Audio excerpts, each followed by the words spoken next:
Penturk incident.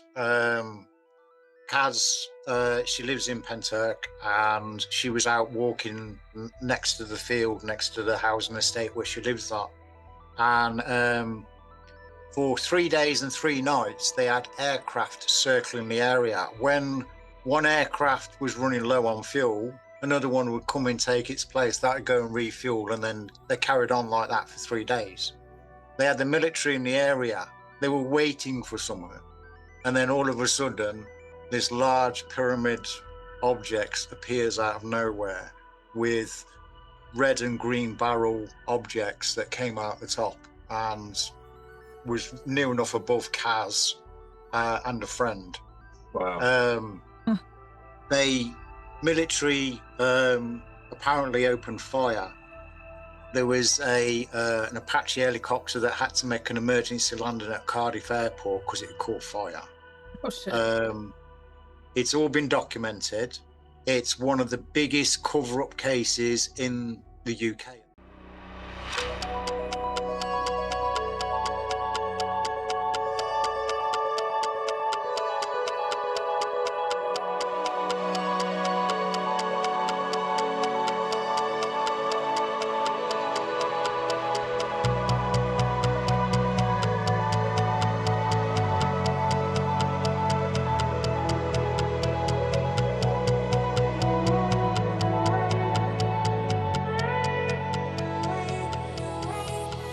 Hey there, beautiful souls. It's your girl, Allie, and we are back at it again for another episode of Living Life Consciously. I have a very special friend lined up for you today to talk with, and I am stoked to get started. So without further ado, Justin, say what's up. Hey everybody, Justin here. Thanks for joining us on Living Life Consciously. Leslie, you want to say hi? Hello, I'm Leslie, also known as Light Being Love, an eternal spiritual being having a temporary human experience. And we are here with our friend Chris James. Chris, would you like to say hi? Hi, everybody, and thank you for letting me come on the show. Absolutely. Can't wait to get started. So on this episode of Living Life Consciously, I'm joined by my good friend, Chris James, someone who's been diving deep into the UFO mystery for over 30 years. Chris had his very first visitation experience at just 5 years old, and he's been looking for answers ever since. Over the years, he's had multiple UFO encounters in both England and Wales, and he's uncovered some truly strange and fascinating things. One case in particular, something that happened back in 1983, has been kept under wrap by the UK's Ministry of Defence with a 70-year secrecy order. What are they hiding, and why can't the public know about it until 2053? In this chat, we'll dive into some of Chris's experiences, including that unforgettable green light he saw over the North Sea while out fishing. This conversation goes deep into hidden truths, strange synchronicities, and what it really means to seek the unknown. If you've ever thought there's more out there, this episode is for you. Chris, thank you so much for joining us today. Hi, Ali. Hey. Hey. Hey. All right, I'm going to hit you with a question. Let's start at the very beginning. What exactly happened when you were 5 years old? Can you walk us through that first visitation experience? Yeah, I'll just paint a picture. The house that I used to live in is an old Victorian house, you know, with the coving, plaster coving and high ceilings and the old 6-panelled doors that you used to get and everything. That's how the whole house used to look. Okay. It was 1975. There was a bunk bed in the bedroom where my brother slept on top bunk and I slept on the bottom bunk. Cool little room, you know, chest of drawers, wardrobe, good little play area. I'd say probably around about October, November time because it got dark pretty quick. And we was in bed to sleep. I then woke up. I don't know what time it was. It was really dark. We didn't keep a light on in the bedroom. It was just the hall light, which was right outside the bedroom. Bedroom doors open, so all the one walls all lit up from the hall light. You could see like the light in the crack of the door. My bed, or the bunk bed, was behind the door. I woke up in a sitting position with my covers pulled down to my feet. And I noticed that something standing right in front of the bed. Well, I automatically screamed. And as I screamed, this thing's just dropped to the floor, gone under the bed. And as it's gone under the bed, I've followed it underneath and then just watched it go into the wall, just disappear. Wow. Whoa.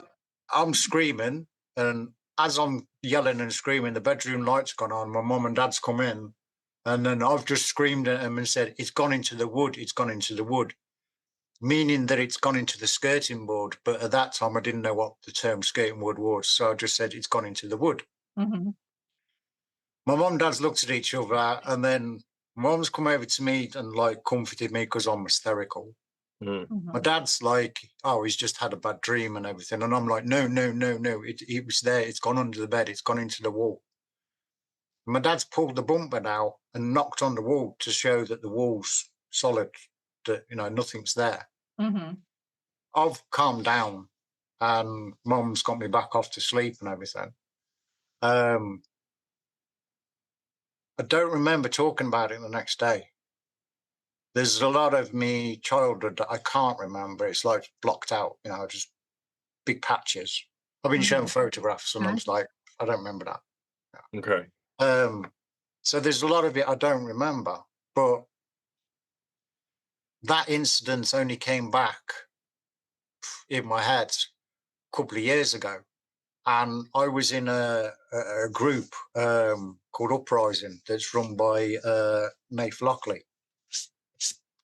And there's a good friend of mine called Dave Hodrin. He goes in there, and I was dropping hints, not telling my story, but just sort of dropping hints, like where somebody else would say something, I'd say, "Oh yeah, I've had that experience. I've had that."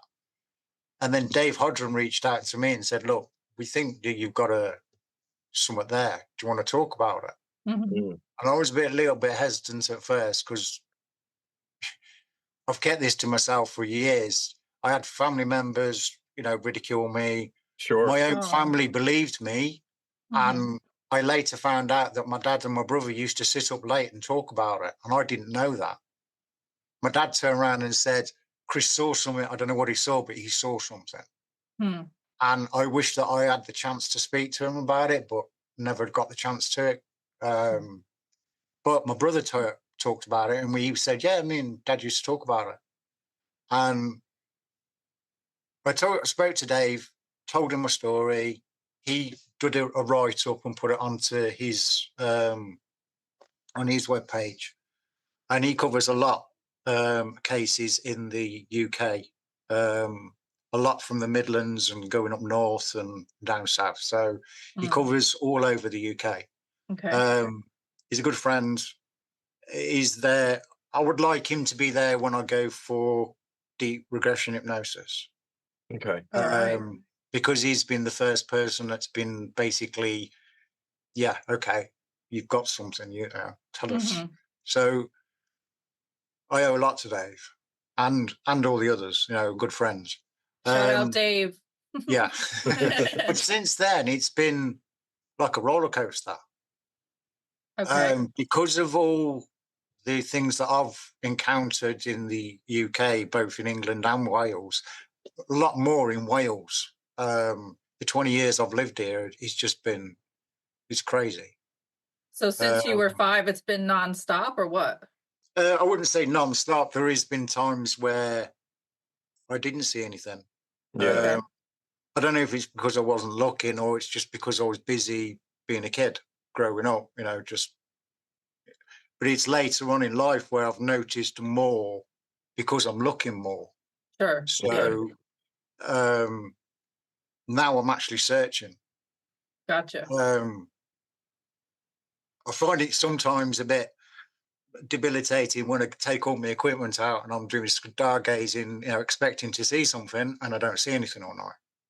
Sure. And then just on the off chance, when I haven't got my camera somewhere, someone will shoot across the sky and I go, "Great, brilliant." I've just missed that because I ain't got my bloody camera ready or nothing.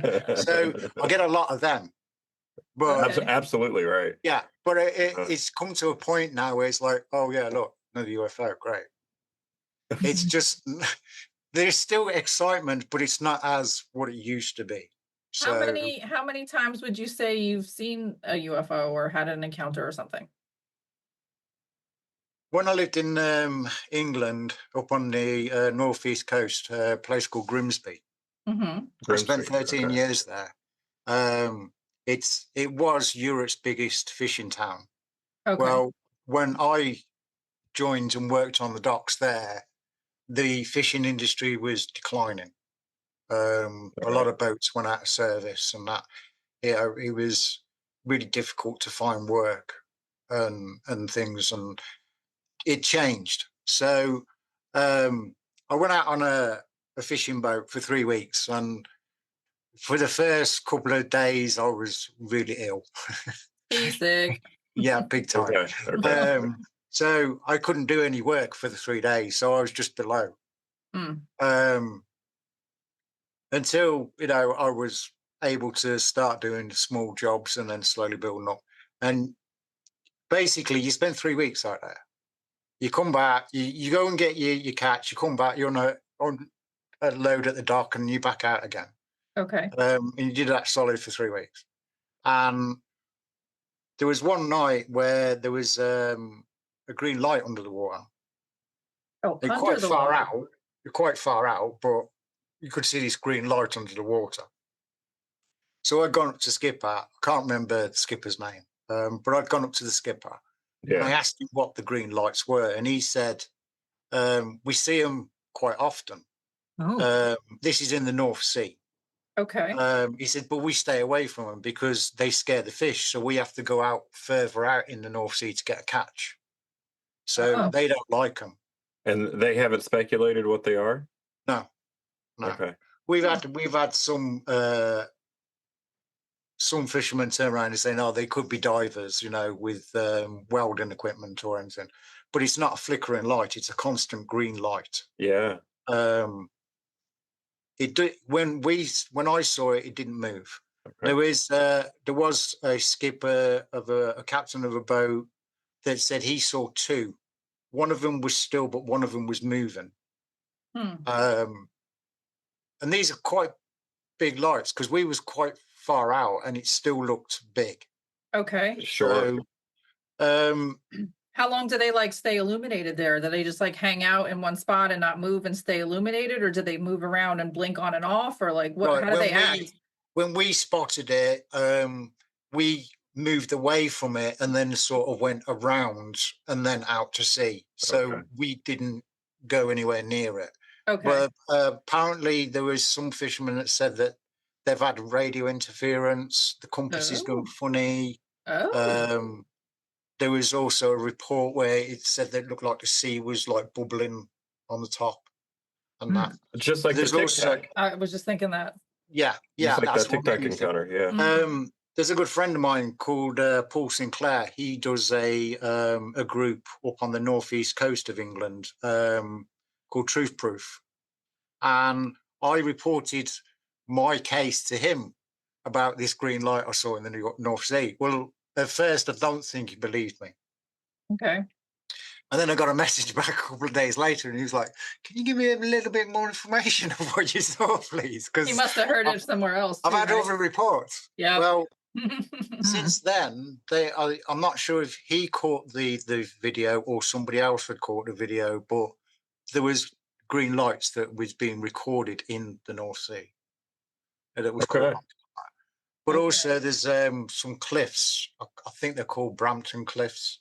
And there's been reports of orbs coming out of the cliff face. I was wondering. And going into I was wondering too. I was sitting here the whole time. Are they coming out or going in? Or I wonder if there's been any reports of transmedium capabilities. Are these lights just staying under the water and hanging out, or are they zipping up and going into space? Or you're saying they're coming out of the cliffside, not they're going all over. Yeah. On one of the latest episodes of Reality Check with Ross Cohart, he's with a couple people that say that they've seen orbs coming in and out of a mountain in near Sedona. In Sedona, Arizona. Yeah, so that's, and there's the volcanoes. That's a whole nother. Oh yeah, I mean I can't pronounce the name of the volcano. It begins with P. Okay. But yeah, I've got a lot of footage of the objects coming and going into that volcano. Wow. See, Going on that's for so years. interesting because people, well, this volcano thing we've never actually spoken about on the show before. This is a first. It'd be But good I to cover. find, I find Yeah. the volcano thing very interesting because you can literally see them like zipping in and zipping out. And it's like Yeah. people are like, oh, that's just a whatever, getting caught up in the current coming out of the volcano. And I'm like, okay, so if it's caught up in the current coming out of the volcano, why is it going against the current into the volcano? Hello? You know, it's like people don't want to like Yeah. recognize the obvious. And it's like, you know, I mean, just like there are certain little critters that can live in the hydrothermal vents under the sea in those like super hot conditions. Right. Maybe these are craft or beings that can do the same, but in a volcanic atmosphere instead. Or of the fact that it's dimensional. I don't know how to say that, but you know, it may not affect them because they're not fully physically, possibly. Yeah. You know. That could Well, be it too. if you also think about it, we can make metals now that get stronger with heat. Yeah. Yeah. The hotter it gets, the stronger it gets. Why do you think they'd be So- attracted to an erupting or active volcano? Like, why do you think that? Let's speculate. I feel for a like bit. there's energy, something with energy. Obviously, there's yeah, a I was lot of gonna energy s- yeah. involved, you know. Okay. A lot of Okay. energy, yeah. Yeah. That would have been my guess energy. Okay. Yeah, it's a complete guess, obviously. Unless they And I use haven't really it. given it a lot of thought, but I've actually questioned that on my own, you know, why. Like, there's a reason why. I mean, obviously. Yeah, I'm Yeah. gonna have to edit in a video of this occurring. Okay. So, Chris, if you've got some, email them to me. Oh, loads. Okay. Got loads. Chris, All right, cool. I'm Specifically thinking, of the like, volcanoes. Let's talk about location. Why do you think England and Wales are such hotspots for sightings? Well, Wales is definitely a hot spot, especially South Wales for some reason. Where's The Rendlesham? most famous I feel like I is should know Kaz that. Clark with her incident down there. Tell us about that. Who's that? Tell us about that. I'm not familiar with that. Oh, I was Kaz thinking. Clark. I was thinking about Yeah, well, Rendlesham. I'm like, yeah. where's Rendlesham? I know the, I know Rendlesham, but I don't know this one. Penturk incident. Kaz, she lives in Penturk, and she was out walking next to the field, next to the housing estate where she lives at. And for 3 days and 3 nights, they had aircraft circling the area. When one aircraft was running low on fuel, another one would come and take its place. That would go and refuel, and then they carried on like that for 3 days. They had the military in the area. They were waiting for someone. And then all of a sudden, this large pyramid object appears out of nowhere with red and green barrel objects that came out the top and was near enough above Kaz and a friend. Wow. They military apparently opened fire. There was an Apache helicopter that had to make an emergency landing at Cardiff Airport because it caught fire. Oh shit. It's all been documented. It's one of the biggest cover-up cases in the UK at the minute. Is that the one that happened in 1983? No, this is that's a different one. That's the one I've been working on. This is Kaz Clark's one, and she proved that the Ministry of Defence, the police, and other organisations had covered it all up. Oh. And I've got the book. I'll send you the Penturk video. I was totally in shock and awe of what I was seeing when red light turned into 3, which was a triangle on the oblique angle coming in point first, which turned out to be a full-size pyramid. This pyramid, Clark claims, was an intelligently controlled craft. Standing at the gate that marked the entrance to the field, she and Dave watched it and witnessed something spectacular. The leading set of 6 lights on the near side edge were brighter than the rest of the ship, like some kind of steering mechanism for the ship. It came in point first, and when it was fully here, it came down in a pendulum motion and lined up behind those trees there. And when it was in the upright position, it fired this green object out at the top like it had been fired out of a cannon, so fast. It skipped across and in front, or just above, these trees on my left-hand side here, and just rocked backwards and forwards gently. I can't tell you what shape it was because it was too bright, brighter than the moonlight, like a really bright green star, about the size of a small car. The E3 Sentry was flying up by this time and back round and coming back down again. I was standing on the gate, up my leg actually hooked over the top, and I was staring through the bare trees to get a better look, because this pyramid listed to the right-hand side, still turning very slowly anti-clockwise, started to move backwards away from us. And I said to Dave, it's landing, it's landing. But in actual fact, the field rises there, because you've been out and seen it, and the land was coming up to meet it. And as it neared the ground, it ejected this hand, I described it like a hand of lightning. But it wasn't thin lightning, like we see here. It was thick, like fire, like fingers. And the whole thing lit up really brightly, so you could see the whole outline of it. And such was the size of it, while I was staring at the bottom, you couldn't see the top. That's how big. Now, whilst I was fixated, and don't ask me why I was fixated on it touching the ground, because I don't know to this day, but David said he saw 15 or 20, he described them as orbs, come out the top of it. And I can stand here and tell you that I saw them, but I genuinely didn't, because I was so fixated on it touching the ground. Anyway, I heard, it went from like tail light red to like bright white orange, and the nearest lights to the ground were the brightest. At this point, with the pyramid object and green light in front of her, as well as the E3 Sentry still flying overhead, Clark describes the arrival of yet more military aircraft. Wingtip to wingtip, 2 big American planes with 2 engines, propeller engines, on each wing. And I looked up just to see them go over the top. And when I looked back, I couldn't see the pyramid anymore. But that's not to say it wasn't there, I just couldn't see it. But the green object was still there. With 3 planes now in the sky, yet more appeared. Clark describes these as 2 C-130s, big Hercules aircraft, which turned and flew in behind the other planes. That placed 2 planes out wide and 2 planes in close. And this green object shot across really fast in front of the planes. The E3 Sentry is still going up and back round again. Excuse me. And it flashed 3 really bright strobes at the aircraft, and then seemed to get excited somehow, like bobbing and skipping and bobbing and skipping in the westward direction towards Llantrisant, because our planes were following it. I think it was a deliberate decoy to draw the aircraft away from the main ship. With the green object skipping away into the distance towards the town of Llantrisant, Clark watched the 4 military aircraft follow in pursuit. The events of the night, however, were far from over. And these 2 red barrel-shaped objects came from my left-hand side. One stopped above the hedge, just where I was standing. And I'm still standing on the gate. And I just stared at it for a few seconds, because of the shock and because I wanted to know. And I could see all the insides moving, like I described it like white noise on a TV screen, but it was more 3D than that. It was more like it was turning in on itself, not flat, you know. And then I looked to see where the second one was, and that hadn't stopped. And that was right above me, just above this branch here.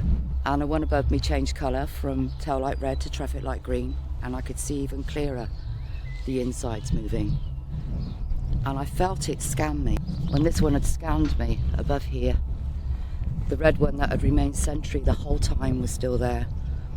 The green barrel then moved off to my right-hand side above these rooftops here. And then the red barrel moved off to my left-hand side and down across the field. And I was stood on the gate and I watched it until I couldn't see it anymore.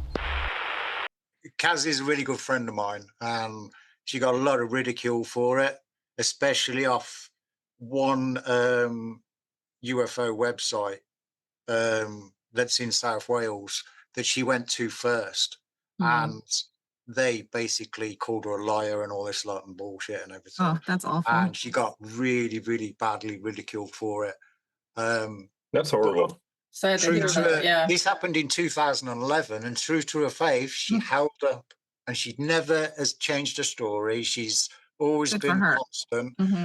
Ross Coulthard is trying to get to the UK. I've even said, look, if I can buy your ticket, mate, I'll fly you over it. So you can interview her, right? So, you know, she is just great. She's been on all the UFO programs about the Okay. case. Okay. But again, the MOD are now refusing to do anything. And it's the same as the case that I've been working on. Tell us about that one. I've been on it for the last, 16 years. Okay. Okay. And I have been trying to get as much information about it. There was a friend of mine named Mark Ollie. He actually did a documentary on it in 2011. And he came to Aberystwyth, where I live, and he did basically a cover story of what happened. It was about 9 o'clock, 10 o'clock on the night. There was a loud crash that was heard. A farmer whose fields, where he heard the crashing noise, he goes out thinking it's some kind of aircraft that have come down or something. And he noticed all this debris all over his field, a bit like Roswell, but they actually class it as the UFOs Roswell. Okay. And this debris was scattered over 4 fields. And also the tops of trees was missing. So almost like something came in and hit the tops of the trees, Shave the top of the dropped trees its off. debris, and then it carried on then down to South Wales, where it was also witnessed later on with 2 other craft. Anyway, like it crashed and left? Sorry? Like it crashed and then left again? No, we don't think it actually crashed, hit the ground. We think it just took the tops of the trees off, and these are big solid trees. Like I think there was like big thick pine trees at the time. So it's hit the top of the trees. It's ripped the fuselage off whatever craft it was, dropping debris all over the 4 fields, and then carrying on. Oh, so it didn't actually like crash. So it didn't land on the floor. Kind of bumped and kept it going. Yeah. Oh. So farmers come out, seen the debris. He didn't know what it was, so he's phoned the police. Police have come out. They don't know what it was, so they've called out the military thinking it's one of their aircraft. Now, the nearest UFO base.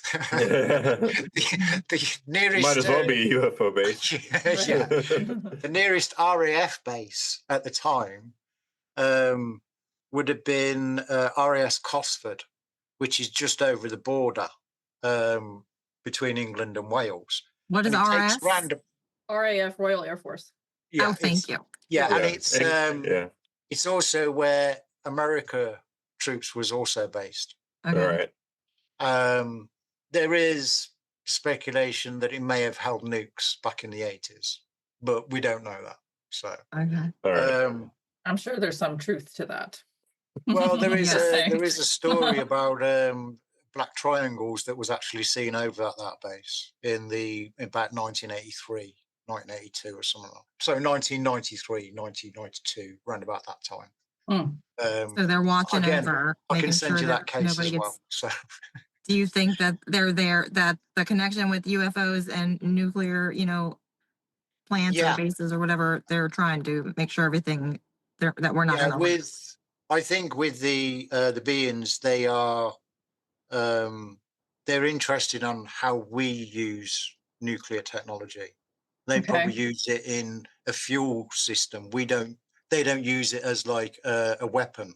So that's probably why they're really like amazed by it, how we're using it. And this is, but also we're not in control of our nukes. They are. They've already proved that to us by shutting down 10 nukes in Russia, or or turning them on, turning them back off again. Turning them off, turning them on, and that. Each nuke would have its own code in the circuit board on that craft. So all the craft has to do is come in, read the circuit code. It's got it can control that nuke whenever it wants. So it's just telling human race, you're not in control of your nuclear weapons. We are, so don't use them. Right. I hope we get the message too, man, because we're still effing around with nuclear stuff even in 2025. And I'm like, man, can we just all stop with the shenanigans already? Right. I am all for it being used as a fuel.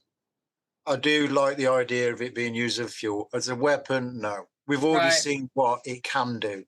Right. I don't like the idea of it being used as a threat or as like conditions or anything. I just think it's. So you Okay, think maybe the we should NH get back to the story. I don't know. I Oh, feel yeah. like we went off from the story a little We're bit. off on like 6 different traily loop things Right, already. It's right. fine. I'm trying to keep track in my brain. Well, in '83, I was running a UFO group in D-side, so I had a lot of people very interested in UFOs with me, and a team ready to go with all sorts of equipment and so on. When all of a sudden, I pick a newspaper up one day, I think it was the Daily Express actually, and there's this article, Strange Debris from the Sky, and it tells of a story of a farmer down there near Aberystwyth, on a farm at Llanilla. And this farmer claims that he went out one morning and found all this strange debris on his land. Well, obviously it had connotations to me of Roswell, and I'm thinking strange metallic debris spread all over fields. So immediately I got a small team together and we headed off. We spoke to the farmer on the telephone, and this very nice gentleman, Irwell, was really helpful, and he said, come down by all means. And we did, and when we went down there, he led us out from the farm, and he took us out across these fields, and he said, here before me in the morning, spread out over 4 fields, was metal fragments, metal plate, all convex shaped and glistening metal foil all over the place, spread over an entire 4-field area. Obviously, when I got there was no metal, because, as he explained, that morning he got up and found the fragments and immediately rang the police, suspecting that he'd had a plane crash on his land. The police arrived, and duly they walk around and they examine the fields, and obviously they can't be of a lot of help. They recognise that there's this metal foil there, so they contact the crash retrieval, RAF crash retrieval. Gentlemen arrive from that, and they walk over the land, hearing the same story and examining this material and saying to each other, gosh, this isn't an aeroplane, we don't really know what it is. So they leave all this evidence in place, and much later that same day there's arrival of people from the Ministry of Defence. Now there are plainclothes people here directing uniformed officers. They've got all sorts of equipment, and in the words of Mr. Irwell himself, he said, it's like a scene here from James Bond. They've got lights all over the place, it's barricaded off, and they're out there collecting these pieces of material. Well, by the next morning, when Irwell got up to see to his lambs and so on, he went out there and it was gone. Every piece of metal and the MOD, completely gone. Much later, we arrived as a team to investigate. Obviously, they hadn't left a fragment anywhere. We searched the fields, we were unable to find any of it at all. In fact, the 3 people that were with me were really despairing in the end. You can imagine how excited we were, the chance of finding some of this debris. So I said to my colleagues, I said, there's no way, I don't care how good they are, the MOD and what they used, it would be very, very difficult to clear the forest that adjoined the land. So we set off amongst the branches and the trees and so on, and it wasn't long before we started to find strange fragments of this metal. And we recovered a number of pieces of this. You could see clearly where to look, because there was a line right through the top of this wood, or this forest if you like, where all the treetops had been sheared off, probably to a width of about 20 odd feet. And all the tops of these trees were scattered straight in a line right across this field. So it was easy to find where we needed to look. And we came away with this material. Obviously, we planned to go back with more people and make a more thorough search, taking more equipment with us.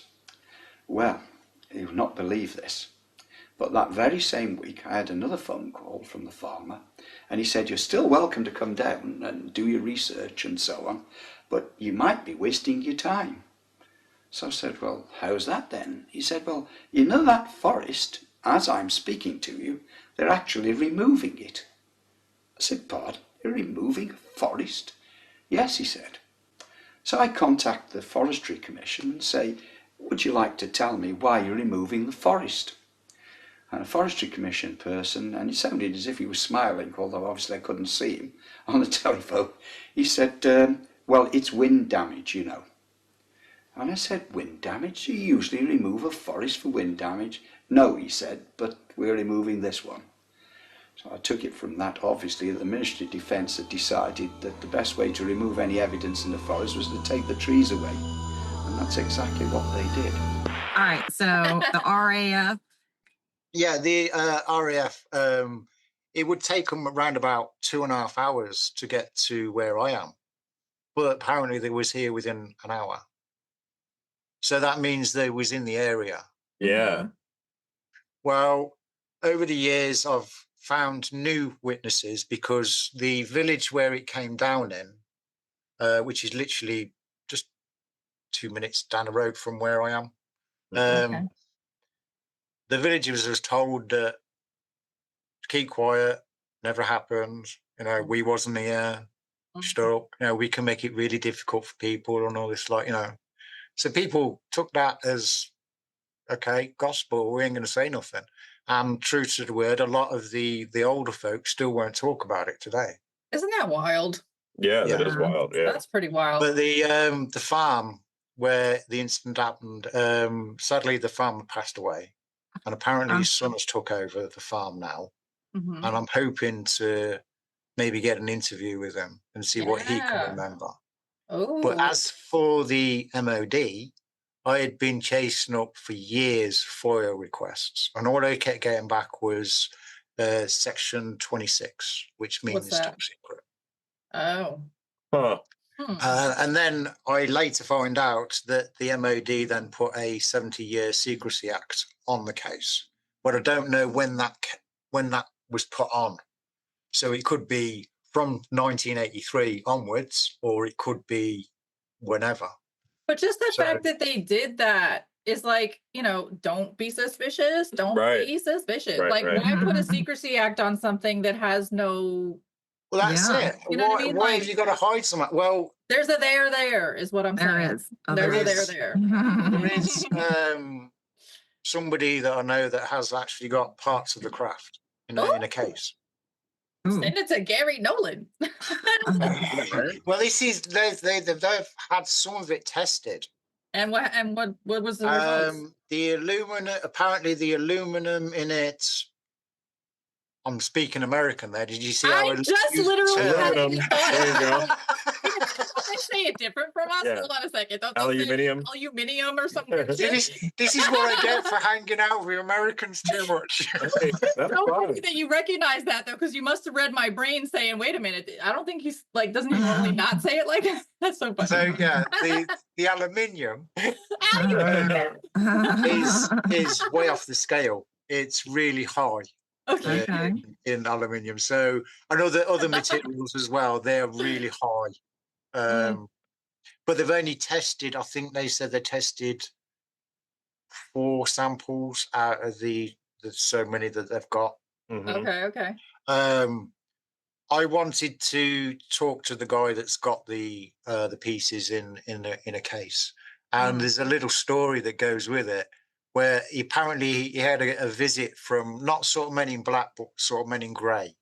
So they weren't quite Men in Black. And they came to his house and they asked if they could see this material. Well, what this gentle had done, he had made 100 key rings and put samples of this metal inside each key ring and gave it to 100 of his friends with instructions that if anything happens to him, they've got to go and get it tested. Yeah. Smart. So he told these people that. Okay. And they was like, yeah, okay, fair enough. We'll just have a look, you know. So they looked in his case and yeah, okay, fair enough. And they left. That was it. They didn't take it? No. But he got suspicious, so he doesn't keep it at home anymore.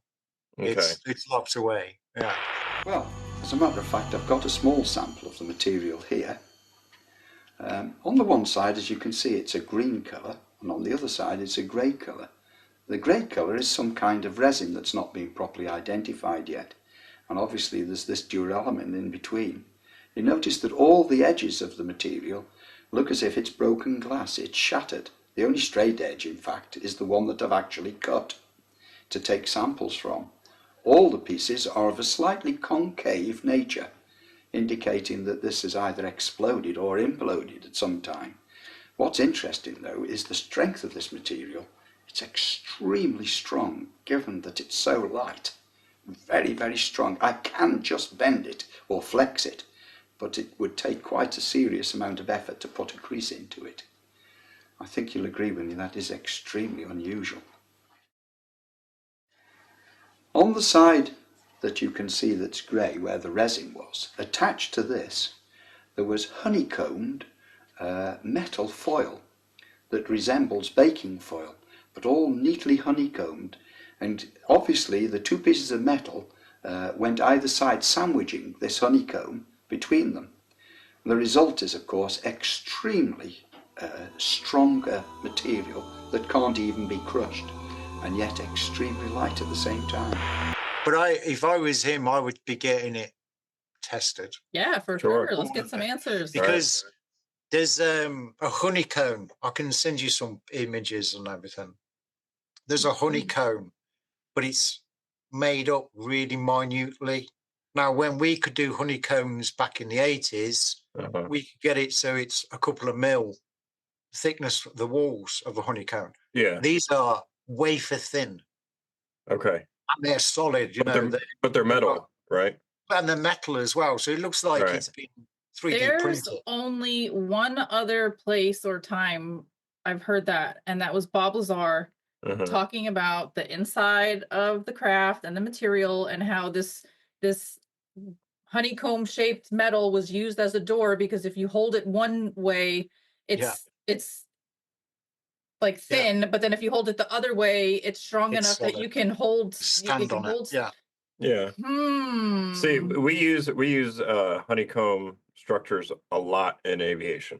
In the construction of airplanes and lightweight panels like floorboards. Right. But the honeycomb mechanism in that is quite thick. But when you look at this metal, it's wafer thin how it's all been laid out. It looks like also they've got a section of the surface of it, and it looks like it's layered metal, different layers of metal. Yeah. And you can see each layer as it's all been worn away, and it's just like wow. I want to see that.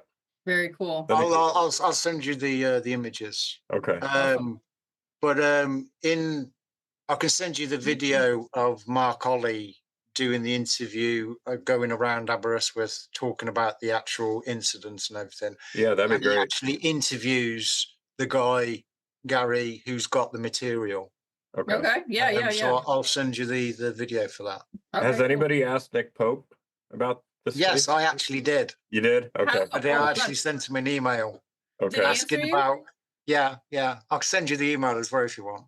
His response. We'll give you the Cliff Notes. What do you say? I sent him a detailed examination of what case I was working on, and being that he was in the MOD at that time, the time of the incident, did he come across any of the evidence? And he said the amount of evidence he had going across his desk, he wouldn't have been able to give me a definite answer to say which case was which I thought was decent enough, Okay. He didn't say, sorry, I can't help you or nothing. He did come back with a genuine, but he did say basically he couldn't help me because of the amount of work that he had going across his desk. At least you got a polite reply, though. Nick was pretty cool. We need to talk to him again. Down to earth when we spoke to him. We actually got him to crack a smile and laugh, which he actually, at the end of the interview, thanked us for. He's like, it's not often I get to laugh. I'm like, well, talk to us more often. Okay. So, Chris, what's your take on why governments are still keeping this a secret even in 2025? I've noticed that there's been a lot more interest in it than, say, the 50s. Back in the 50s, when they was told, there's nothing to see here, the government's got control of it, everybody accepted it and just went about their business. There's a lot more people now that are not going to accept a government turning around saying everything's all in control. People want answers. I've been looking for answers for over 30 years, 40 years. So it's not going to come straight away. How they've designed it with the so-called disclosure, it's trickling out. It's managed information. they don't want it to be just all out in the open and everybody got to deal with everything that's going to be dropped on them.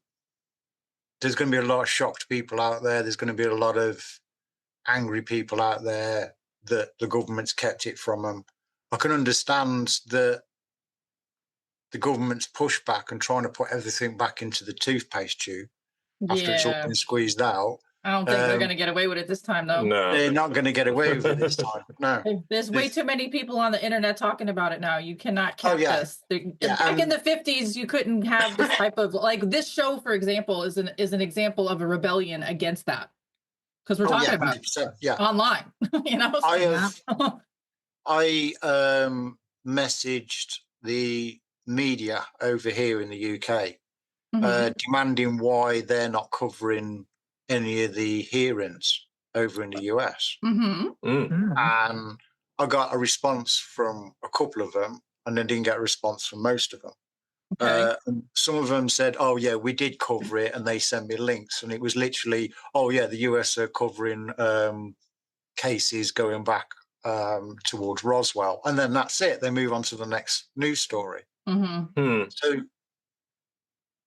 they're all being suppressed. So it isn't just the government that's suppressing everything. They're suppressing the media from reporting it as well. Right. People think the media is free and fair and unbiased, and it's not. It is controlled. It is heavily controlled. And it's all by the people in power. Right. Yeah, I think it's owned by like 5. I mean, it's probably even could be less because I'm going off of old information, but like 5 main corporations own like most all of the media channels. Yeah, exactly. And they're all given a script. They're all given a narrative. They're all, you covered it the other night in your piece with all the news coming out with exactly the same news piece, and I was like, "It's a threat to our democracy." Like, boom. Right. I'm so glad. Very 1984-ish. I know, right? I know.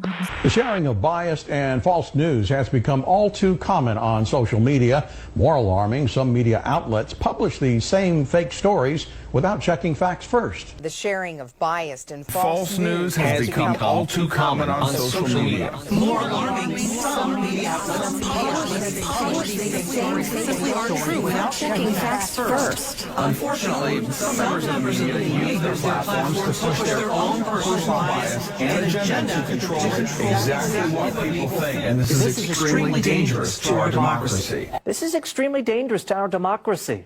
This is extremely dangerous to our democracy. This is extremely dangerous to our democracy. So wait, Chris, I have to ask you this because you've been studying ufology for over 30 years. Like, so how would you describe your relationship with it? Because like I see you posting stuff online. Sometimes you're like, I'm done. I'm like, but for how long? You know, I see you say stuff like that. I'm like, yeah, you're full of shit because you'll be back tomorrow. So like, why do you have such an on-again, off-again relationship with ufology? It's the anger that I get from the bullshit from like the people that are still suppressing it. It's like, how much more evidence do you need? Okay, yeah, everybody wants the nuts and bolts. Everybody wants to see aliens in either glass tubes or walking around and everything, like, you know what I mean? Right. Everybody wants to see that. I've been wanting to see that for like 40 years, right? Yeah, We're not going to get to see it until the powers that be give it up. Okay. Right. And they are not prepared to give it up because it's their cash cow. Right. Okay. Right.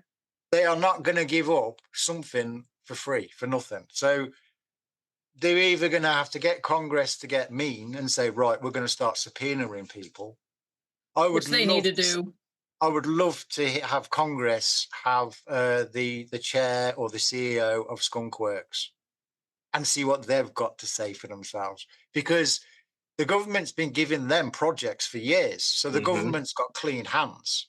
And somebody goes up to the government saying, what about this project? What are you on about? What project? We ain't got any project. Right. Well, no, you give it to Skunkworks. Right. So, or Phantom Works or... don't start interviewing people that's in the government. Start interviewing the private sectors where you've been given all the contracts out to. Right. They're the people that we need to be going after. Because they're the ones that's got all the answers. So, yeah, that's what I'd like to see moving. At the minute, it's just getting really annoying that it's turning into a circus. Yeah. And we're just the audience. And it's really annoying because they could do it so much better. Mm-hmm. You don't need permission for the information to come out because everybody's seeing it. Okay. And you can't say, oh, everybody's lying about abductions because there's been millions of cases. How many years now going exactly. back? Everybody either knows somebody who's had some kind of experience or they've had an experience themselves. Yeah. You know. So it's, you can't hide it anymore. Yeah. It's too much out in the open. So instead of trying to hide it, just come clean with the people. Just tell them what's going on. We're all grown up who can handle it. Right. And if not, we'll get used to it. Yeah, I wonder, how much do they know and how much, if they're working with them or not, and if the beings are more in control than the government actually is, or what's going on, and all that. I have lots of questions surrounding all of it because yes, we are in the unknown and we're given trickled information, and you never know what's true or not true. So, but if the truth came out tomorrow, what do you think would actually change in the world? Do you know something? Not much. And I say that because when you had the Pentagon announced that the 3 videos that was released were real UFOs that we were looking into, we don't know what they are and everything, the internet hardly batted an eyelid. It's like everybody looked on the phone and was like, oh, UFOs are real. Scan to the next message and then read that one and then scan to the next message. Yeah. And then the programming it didn't hit. I was expecting fanfare, whistles, confetti coming from the ceiling, big parades and everything. Nothing happened like that. It was just a damp squib. And it was like, okay, so what happens when they say that alien beings are walking amongst us for real? When a Pentagon's going to, or Prime Minister or some leader around the country is going to admit that all this is all real. How is the public going to react to that? Yeah. They're going to just carry on to the next story. So it needs to be pushed out into the media more. All on devices, across all the platforms, and push the narrative that we're not alone anymore. Well, Danny Sheehan seems to think that we've got the disclosure Pope and that we've got the disclosure President right now at the same time, simultaneously. So maybe that'll happen soon. Who knows? I'm hoping that the Vatican does something. I mean, they've already turned around and said, right, if alien beings are real, God made them too. So we'll just baptize them as well. Right. Yeah. And I thought, okay, fair enough. You've just accepted that, that's all of the Catholic faith now accepting it. Hinduism and Judaism and other religions, they've already accepted it across their faiths. It's a part of their religion. It's part of their religion, their culture. Right. It's only parts of the Western world where we've separated the UFO phenomena from the religious side of it. Yeah. Mm-hmm. I'm to blame like that as well. I used to go to church when I was younger, and then found out that it's not, it's not what I thought it was, and I got kicked out of my church for asking too many questions. I am not surprised by that at all. I used to question the Bible a lot, and they got a bit annoyed with me. So it was, please leave. Yeah, they don't want the people asking a bunch of questions. They want the people going, oh, okay, yes. Oh, okay, yes. Like freaking zombies being brainwashed. But anyways. I got asked to leave because I was being disruptive. So perspective. Wow. They say disruptive, I say inquisitive. All right, well, inquisitive, yes. Even the priest turned around, he says, I love your questions, but some questions can't be answered. And I was like, that's not an answer. So Chris, speaking of being inquisitive, recently I know you've posted a couple videos of some orbs flying above a street in front of a van. Can you explain that? Yeah, that was right. 1:30 in the morning. I'm online chatting to friends on Uprising Facebook channel. Okay.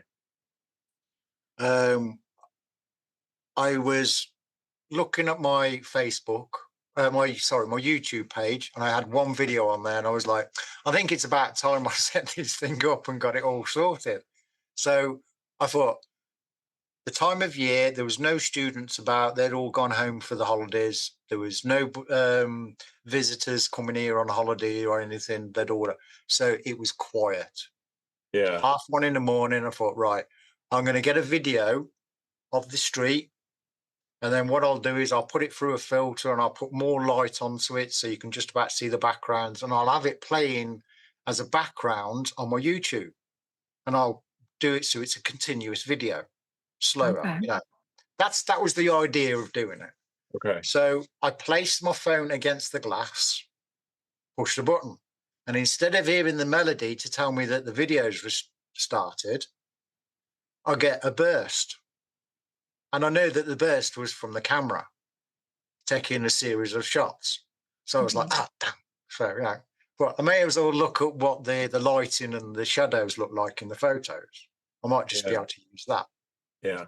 So I've looked at the first photo. I've seen that it took about 6 photos. So I looked at the first one, didn't see anything. And as I've scanned through, I've noticed there's a light. Well, I was looking out the window the whole time because if there was any cars or anybody walking about, I wouldn't have pressed play or press record. Right? I wanted a clear shot. Didn't want anybody walking about or anything. Yeah. So I was looking out the window the whole time. I did not see any light going down the street whatsoever. Okay. So as I'm flipping through, I could see the light had moved up the street. So absolutely hysterical. I've jumped online again and I'm going, you ain't going to believe what I've just got. Yeah, I remember that. Yeah. So then and we'll put all those pictures up too. So then I sent the images to my mate, and he's like, what the F is that? Right. I ain't got a clue, man. I don't know. So he was like, it's got to be a car or something. And I was like, honestly, mate, there was no traffic. But as it's going down the street, it's illuminating the ground. It illuminates up the side of a van as it passes. You can see the reflection in the door, in the glass as it's going past. So the object's there. Yeah. I sent all the photos with all the timestamps and all the digital in the photos to a friend. They ran all the photos. They did all the pixelation, jobby and whatever they do and that. And he was like, photos spot on, it's no fault, don't know what it is. Right. Wow. So yeah, it's pretty compelling. Well, a friend of mine, Ruby, she did a write-up and she put it down to, it looks similar to a Foo Fighter. And I couldn't argue with that. I was like, yeah, okay, fair enough. Now, we think that this is a ball. The reason why it looks elongated is because of the speed that it was going. But it's weird how my camera picked it up, but I didn't see it. That's what I feel like is the most compelling part of this encounter, is that the fact that the camera picked it up, but your eyes didn't. So it's like, what? Yeah, and when the camera snaps quickly like that, it's really fast. Oh yeah, well we worked it out that it took, I think it was 6 photos, and it was less than a second. It took all the 6 photos. Right. So that thing was moving. Right. Yeah, it was booking somewhere.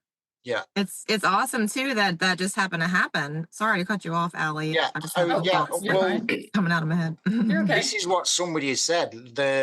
Somebody turned around and said, "Did you summon this?" And I was like, "No, I don't know how to do like CE5s or anything. I've never been on any CE5s. I've been out trying to look for them myself with like." You should do CE5 with us. Yeah. Yeah. We do it a lot. Especially this month coming up, because we have Peter Maxwell Flannery who's going to lead it. But anyways, that's upcoming. I'll have to join. Looking forward to that. And if anybody that's watching now missed the interview that we had with Pete, definitely go back and watch that one. That was a very interesting interview. Yes. But I didn't summon nothing. Right. But to me, I don't feel like I have to summon them. I've had a shadow run through my living room, and I was on call with Tyler from he's on Christina Gomez's Discord. Yeah. Okay. Tyler Partridge, and we were chatting on camera one night, and out the corner of my eye, my living room door's just here. I see a dark shadow zip straight to my front window, right? And I didn't say anything because I thought, no, I'm just seeing things. I probably had too much to smoke or something. I'm not saying nothing. And then Tyler turned around and he went, what the hell was that just went through your living room? And I went, you saw that? I was like, yeah. I was like, oh my God. You didn't happen to be recording at that time. Catch it, did you? No. Ah, dang. No. Okay. Yeah. It was just private one-on-one. Right. Do you think that, because like, okay, here's where my thought process is going. There's a lot of talk about the phenomenon that it like literally can pick and choose who is able to perceive it.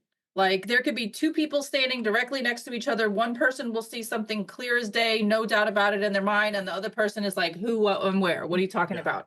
So what do you, like, what's your thoughts behind that? Like, did you think that that you've been chosen since you were 5 years old and they just kept up with it? And like, what's your thoughts about that whole topic? The photograph that I sent you, with the object hovering in the sky and I've put a box around it.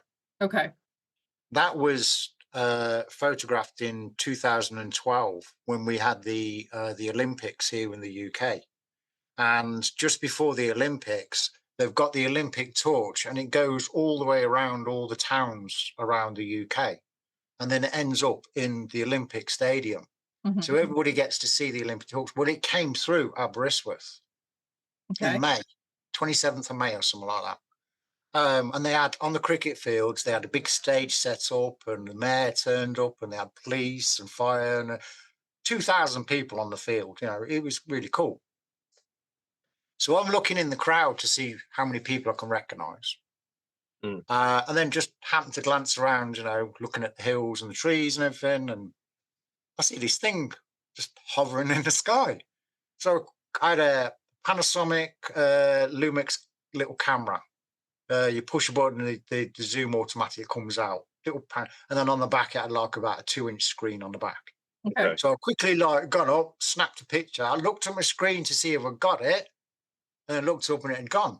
Well, my mate, Dan, standing right next to me, and I was like, dude, did you just see that? And he was like, see what? So I showed him the picture, and he was like, I didn't see it. And I was like, you would look in the same direction as me. Like, how could you not see this thing hovering in the sky? Like, he didn't see it.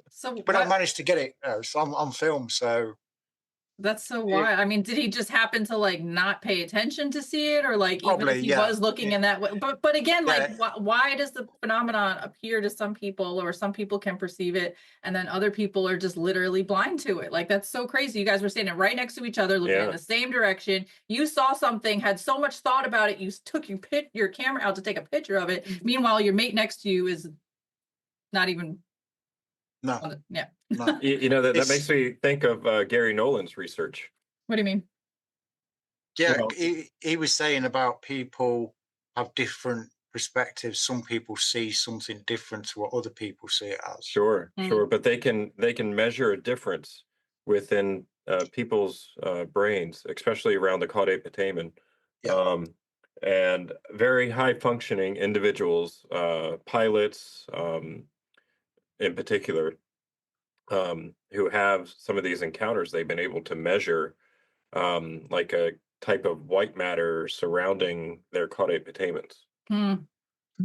So some people are just wired to see it, and some people are not. I mean, there could be something to that too. But I feel like, honestly, the phenomenon is slick enough that it don't matter how much white, gray, or black matter, whatever kind of matter you got. I feel like they could still, in some way, shape, or form, like if they want you to see them, they'll figure out a way to make it happen. I don't know if it has anything to do with gray matter or not, but that's just what I think. Right.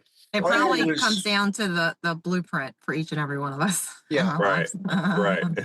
I always had thoughts, what if when I was 5 that I was abducted and they'd done something to me, so now I'm sort of like tuned in to seeing more than what I'm normally supposed to see, Maybe. You know, there's people that claim that that they've been obviously abducted, you know, throughout their whole lives. And I guess the thought behind that, or the theory behind that, is that they are being taken to be tested, and they are literally being tested throughout their whole lives.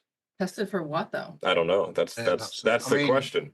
But it's not just one person. It's like a whole family. Yeah. You know, over decades. Yeah. Every so many years, they check in on these people. Which makes me feel like, you know, maybe they're really our star family, where they're just like a distant cousin or something, and they know that like we need help here on Earth, and then maybe they're trying to monitor the planet and monitor us being the biosensors on the planet, and trying to figure out what the heck we got going on and if we're doing it right or not. Yeah.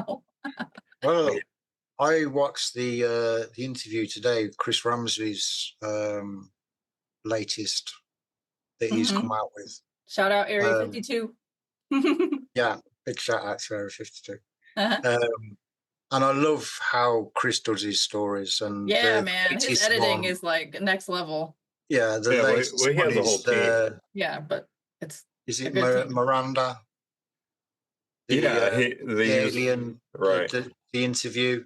And they're saying that they've been about for trillions of years. And even Chris says he can't even comprehend, like the human mind can't comprehend a figure for that.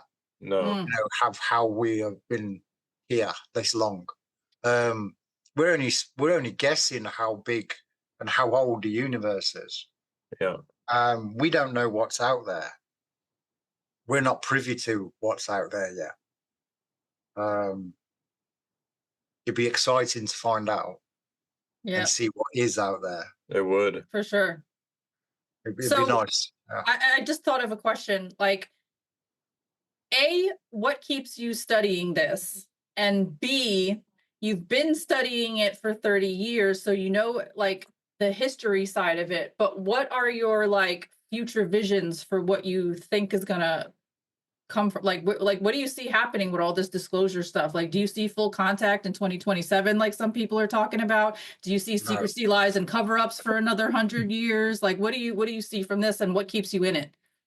I'm steering away from 2027. Okay. I'm not going to jump on that wagon just yet until I've got a bit more harder evidence, because I've heard so much that there's going to be like earthquakes, and there's also this comets, and I was just like, stop. You know, we're just finding out that UFOs are real. I know you're bombarding us with all this other stuff. It's like, no, slow down. I've always wanted answers from the age of 5. I had somebody turn around and say, oh, you hallucinated it. And I was like, hold on a minute. How could I hallucinate something that I've never had a concept of before? I didn't have toys. Didn't have any UFOs. That is a good point. We didn't have a TV until 1977. Never had comics or nothing. I had stuffed teddy bears and hard playbooks and blocks and things like that. I didn't have any idea what an alien being was. And at the time, what did it look like? And what, like, because I was curious, it did make me consider like a spirit, you know, or some sort. Like, was it not an alien and a spirit instead, you know, going? No, this was definitely a solid object that was standing there, but I could only see the light was only shining up the right, the left-hand side of its side. So to me, it was all the right-hand side as I'm looking at it.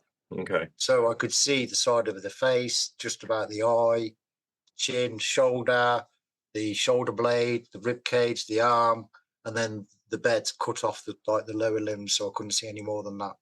That's a great was it like a gray that you couldn't conceptualize. Yeah, at the time, I didn't comprehend it as an alien being. It's only later on, from seeing pictures and knowledge, like, oh shit, that's what was in my bedroom. Yeah. So it was the gray or some gray. other. So, sorry, what's that? What type of being was it? Was it like a gray, like the typical, you know, or was it? Yeah, but it was. I didn't see it as like light grey or dark grey. It was all dark on one side, so I couldn't actually see if there was any colour to it. So I think she means As far grey as as the like the shape. race. Yeah. The race. The grey race. as in race. Yeah, the Right, grey. right. Yeah, Okay. small grey. And this is how It's the got the eyes. measurement of it as well. The door handle on the door is an old Victorian door. It's 3 feet 3 inch, which is a meter, which is round about the same height as what this being was. Mm.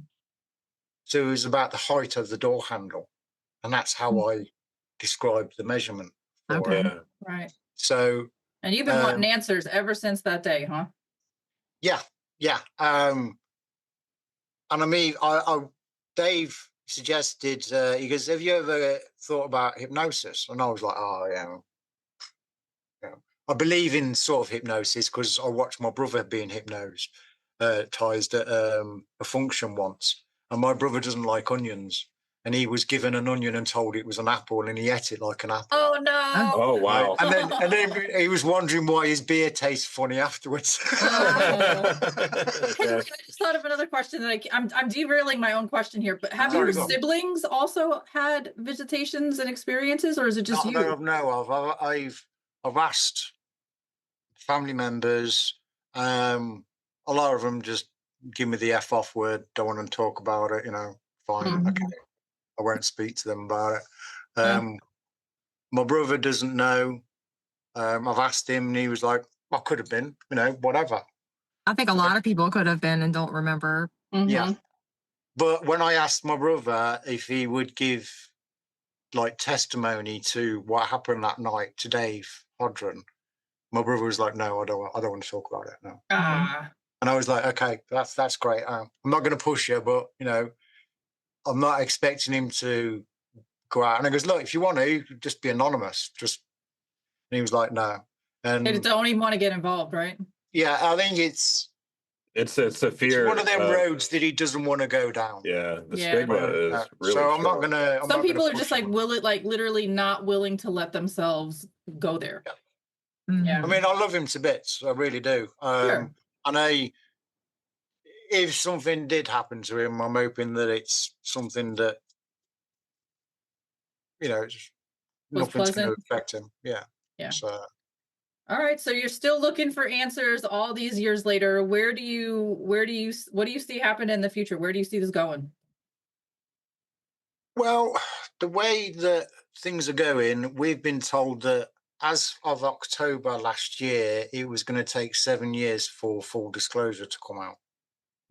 That was what I was heard in that. So we've got time for everything to come out.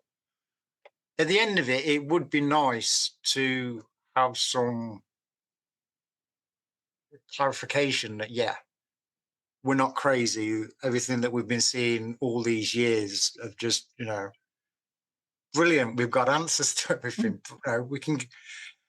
So you literally want the government to say aliens are real. You really, that's what you're holding on for? Yeah, it's coming. Okay. They've got to. There's too many accounts of sightings. Yeah. Be it from military personnel right down to the public.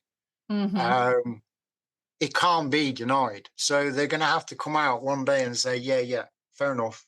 We're not alone. We live with beings. They live with us. Get on with it. Right. It's just somebody else to fight with. Right. Exactly. Jeez. Yeah. So your neighbor Bob. Yeah. He's an alien. Could you imagine that? It'd be cool. It would be. Yeah. It would be really cool. Do our audience a favor and let them know where they can find you online, like what kind of stuff you have going on, and if they want to get in touch with you, how?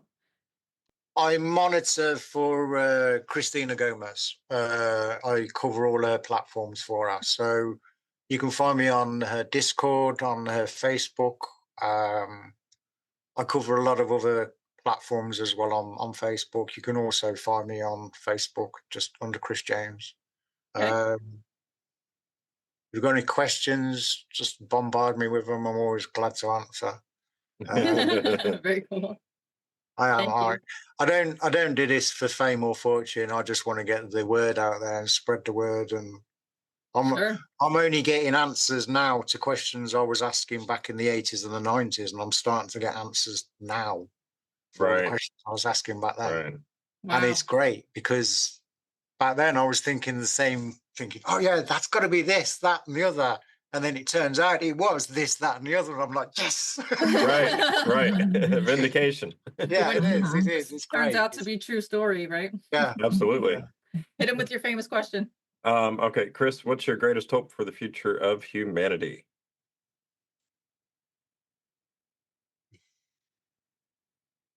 The classic, no more wars.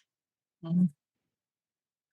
If we all worked together, we would get a lot more done instead of all fighting for the same goal. I get tired of online people arguing over the same thing. You know, we're all chasing the same answers. You know, we're all chasing the same questions. We all want the same answers, and it's just everyone is sniping and fighting with each other and calling each other names because you don't agree with their policy or their way of thinking. And that it's like, just stop. Yeah. Just sit back, take a breath. I agree. Everybody needs to woo. Or somebody drew a line in the dirt. Yeah, yeah, woosah. Woo-saw, everybody. Take a collective breath, shall we? Yeah. Okay. An awesome conversation. I really appreciate you guys. I feel like we should do this more often, to be honest with you. There is one more place you can find me. Where's that? A friend of mine, Terry Brown. We're doing our own paranormal coffee evening. We are going to be doing one tomorrow night, but I don't know if this is going to be just recorded or it's live or whatever. But we normally do live. We interviewed the Tesco brothers. You know, the ones that. Yeah, we're going to be interviewing them again. Really soon. Tell them we want to talk to them. Yeah, I'll talk to them. Yeah. I will mess because I'm into them. All what they do is fantastic because it is hard evidence what they're getting, and the evidence that they're getting interest from the FBI, and they're saying, look, what data have you got? We're interested in the data you've got. So they're doing something, and what they're filming is unreal. Right. Yeah. And Ross Coulthard is hot on them Tedesco brothers. He's always mentioning their work. Yeah. Well, I'll have words and see if we can get them on the Thanks. show. Yeah, shoot. I'll take it. Awesome. Very cool. Because they want the word spread as much as everybody else, you know, what they're finding out. And they've paid for everything off their own backs. They're not looking for fundings or nothing. Yeah. They've got an RV that's all kitted out and they drive around and it's just brilliant the work that they're doing. So absolutely. Well, shout out to Desco brothers from one New Yorker to another two. Shout out. Very, very cool. All right. Does anybody else have any last pieces of advice or thoughts they would like to express before we close out for today? I just want to say thank you, everybody, for watching and tuning in. And thank you, Chris, for joining us today. It's been fun. I've enjoyed it. Yes. Good. And shout out to that alien behind you, chiefing on something fat back there. That side there, that one there. Yeah. I see that. I see what's going on back there. Okay. Yeah. And we didn't even talk about R2D2. The R2 unit, yeah. That was a life, love, passion. It took me 2 years to build it. Wow. Because it's one of those ones where you get a monthly subscription. Okay. And they send you so many parts every month. So that's cool. I was like putting it together and then waiting for the next month for the next part to put it together. But I had to learn robotics. Okay. And every piece of like tech that's in that, you have to test it first to make sure it works, and then you install it, and then it all works. And it's like it's got 3 cameras, a projector, loads of sensors. Can you send me a link? A link for that? Because I might want to do that. How many pieces in total would you say that there was to complete it? How many hours? No, how many pieces? Oh, how many pieces? And hours. How probably thousands. Well, a lot of hours was waiting for the stuff to get there. So how many pieces were there in total? That's my question. I normally got every subscription. You probably get about 4 pieces every prescription, like 4 sections, and you'll probably get like a multitude of like parts in each section. All right. All right. But then once you fitted all those parts, you've got to wait another month for the next 4 issues to come. Like you get 1 issue a week, but they send it monthly. You can buy it outright. That's not as fun though. That's not it. You can buy. I thought you all meant the a complete parts version and then, of it. Yeah, and that is about £800, so around about $1,200, I'd say, American money to buy. But now it's because it's all together, I can probably double that. Nice. And people pay it online. I would, after all that work, after all that time working at it, I don't blame you. I want to sell it either. No. So and it's also half the size of the original R2 as well. Okay. Half the size to scale. Very good. Maybe you'll get some bids on that if this ends up on the show. You might end up selling it. Who knows? If the price is decent enough, I might think about it. Well, can you show it to the camera real fast? Is it? Are we able to see it better? Just. I see it. There we go. Okay, now we can see it. We see it. All right, he's speaking back there. All right, well, if you're interested in R2-D2 or anything else that we've talked about during this show, you guys know where to hit up Chris.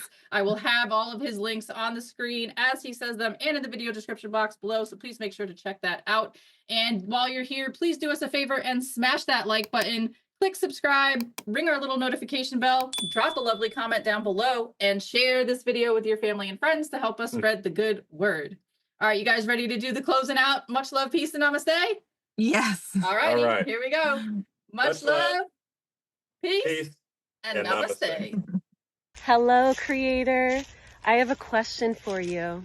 When you were a kid, how did you play? What sort of games and imaginations would you wake up in the morning and get so excited about? And you would run outside and get together with your friends and just dive into these creations. How did you play when you were a kid? My name is Allison Holly, and I am the creator and founder of True Creator Summer Camp. This is our annual adult spiritual summer camp retreat where we get to play with all of the fun things that this awakening journey has opened up for us. And this includes things like learning how to verbally channel, an ET contact circle, dance parties, manifestation workshops, nature excursions, yoga, cacao ceremonies, all of these incredible things that make it fun to play as an adult. So I want to invite you to summer camp. Go ahead and click the link and I'll see you there. All right, guys, I got an exclusive deal for you. Our soul sister, Allison Holly, is offering a $200 discount for her True Creator Summer Camp 2025 just for you. Use the code HelloAllie at checkout to claim your spot in this magical, heart-expanding adult summer camp experience. Payment plans are available too, so you can follow your joy without the stress. Let your inner child come out to play, and we'll see you in the forest.